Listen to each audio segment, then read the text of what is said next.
chicken biryani for today's lunch. So, tara, samahan niyo akong gumawa. Gumamit ako dyan ng 1 whole chicken at nilagyan ko ng 2 Greek yogurt.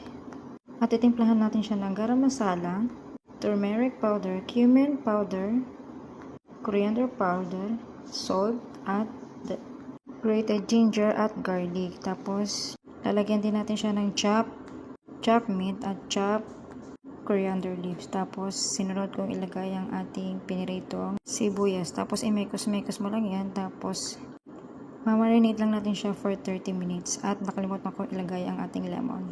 So, after na natin mamarinate, isasalang na natin siya sa pan, kaldero, na may mantika. Tapos, papakuluan lang natin siya or lulutuin natin siya sa 10 minutes. After 10 minutes, sinalukay ko na siya para ma-even naman yung kanyang pagkaluto. So, binaligtad ko lang yan siya. After ko mabaliktad, nilagay ko ang patatas. Nilagyan ko lang, optional lang naman yan. Nilagay ko lang para pamparami. Then, after 20 to 25 minutes, medyo natutuyo na siya, kaya isasalang ko na ang kanin dyan. Lulutuin na natin. So, sa boiling water, nagad ako ng bay leaves, cloves, at cardamom seed. Tapos, sinunod ko nang ilagay ang ating kanin. Bali, naglagay lang ako siya dyan ng asin at mantika. And then, lulutuin lang natin siya ng about 90% lang. So, nung naluto na, nilagay ko na sa top ng ating manok. Tapos, lalagyan ko lang siya sa ibabaw ng saffron.